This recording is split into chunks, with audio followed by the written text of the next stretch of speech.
What are those? We wanted to redo the origin of Batman and the Batman mythos as it would have occurred in the society of Aztecs in the world of 1520 Tenochtitlan. You're bringing this old culture together with this comic book world. The reality of the civilization, which is really fascinating from a writing standpoint. I think it's such an interesting thing to meld these two worlds together in a seamless way. Developing the entire Batverse as it would occur in 1520 Tenochtitlan. It's a really heavy lift.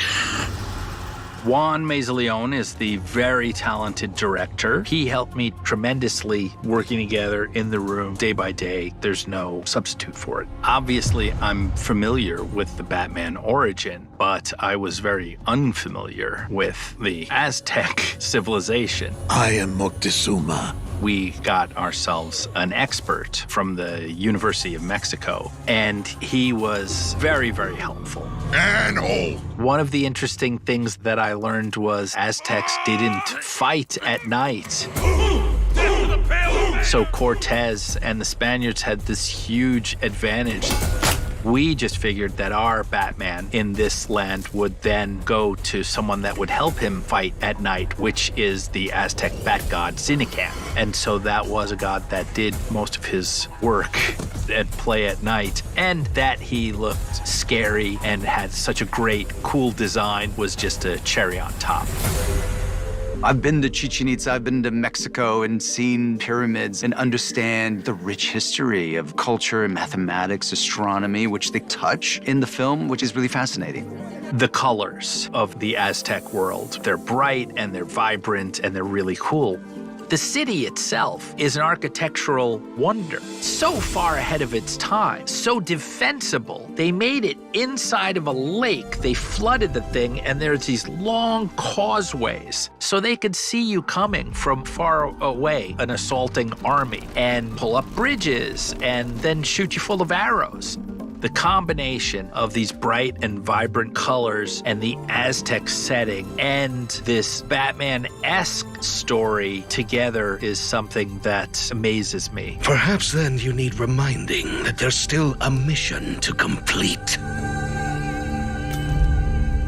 It still honors the traditions and the dynamics of the characters that surround Batman and his ascent to the place of being the hero. Cortez murdered my father.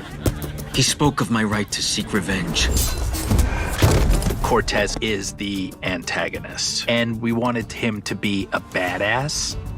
The first iteration of him really had him as Deathstroke. We said, well, Jaguar Woman should cut his face. And then we would get to Two-Face. So he's a combination of Deathstroke and Two-Face. Once he does get scarred, his face actually matches the person inside. You wretched bastard.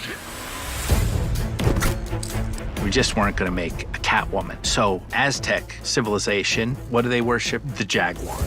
So Jaguar Woman. She's a Robin Hood figure. She's robbing from the rich to help the poor, unlike our Catwoman, who is in it for herself. Juan Pablo, as Azrael, has that God is with me type thing. Do you want blood? I shall give you blood. One of the designers put him in that getup to kind of differentiate him from the other henchmen. It just came together, make him a badass and very religious. One of my favorites is Poison Ivy. Only we have Forest Ivy here, and she is an avatar of the jungle. She is the jungle god. The character design on that, it just looks fantastic.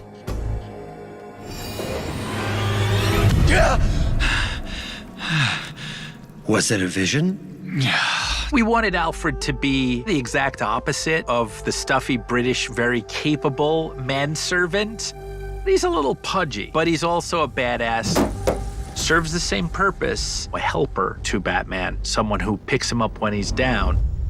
I'll go get the weapons ready. Make the throne yours.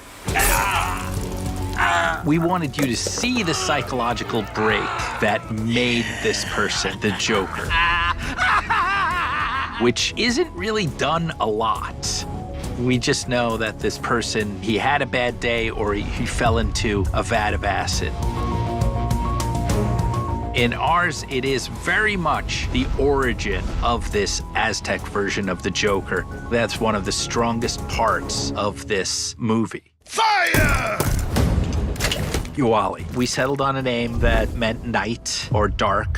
Juan Mazaleon, the director, talked with the expert, and the body types of the indigenous Aztec people were nothing like we are today. Uali would be this once-in-a-generation person. He needs to be the greatest warrior to take on Cortez. And one of the things that Cortez shows him is Leonardo da Vinci's codexes. We thought that Uali, he had a mind where he could see a picture and transform them into his own versions. There's a certain texture and quality to the characters themselves, the imagery, the color palette. You're trying to build this truth. This is the collective vision. It's so cool. This great authenticity was put there by all of the great crew from Anima, and especially Juan Mazaleon, the director.